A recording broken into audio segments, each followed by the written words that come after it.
world. As Apurva said, I've also served for a number of years working in South Central Asia, Afghanistan, Pakistan, Sri Lanka, the last tour in Bangladesh.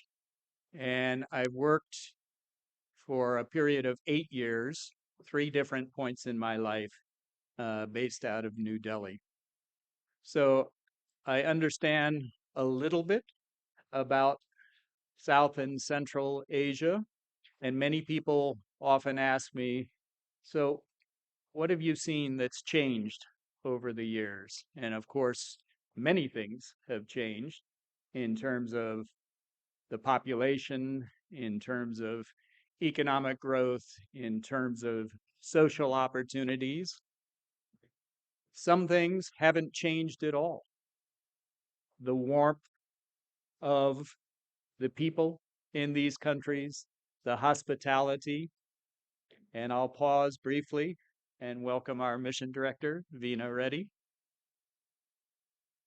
Please, Veena. Okay, very good.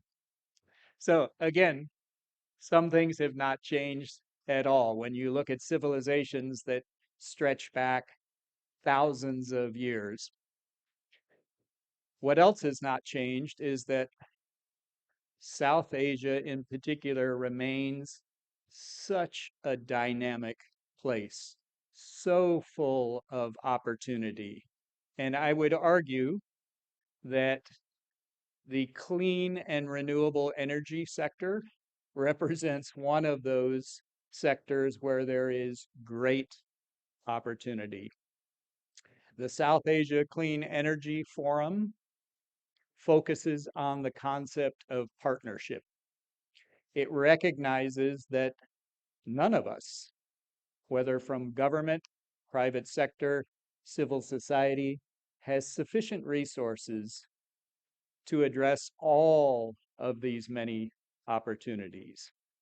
But it also recognizes the fact that by working together, by combining ideas and technologies and business models and the best and the brightest that our countries have to offer each other, that we can all learn from each other and have a much greater development impact driving forward clean and renewable energy within South Asia, across the Indo-Pacific, globally.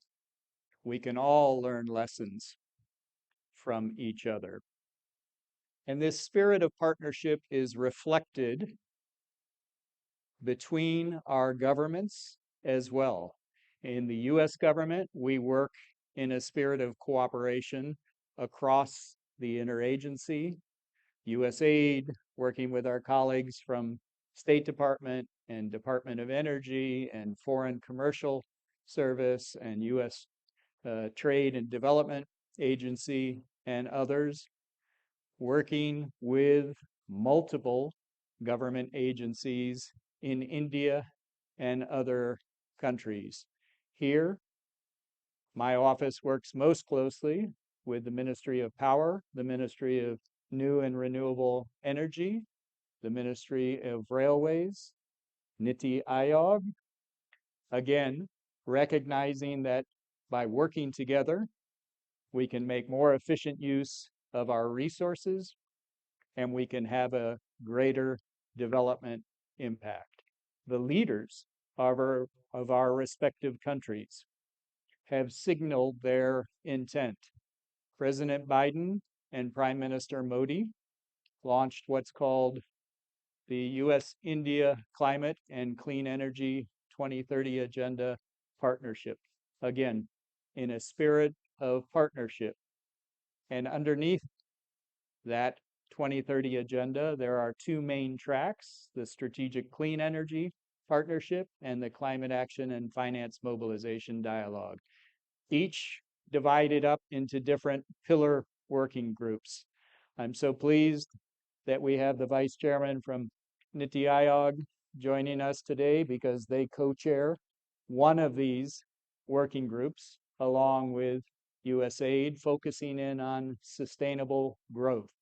How can we drive that clean energy transition, recognizing that that transition will have political, economic, technological, and social dimensions to it.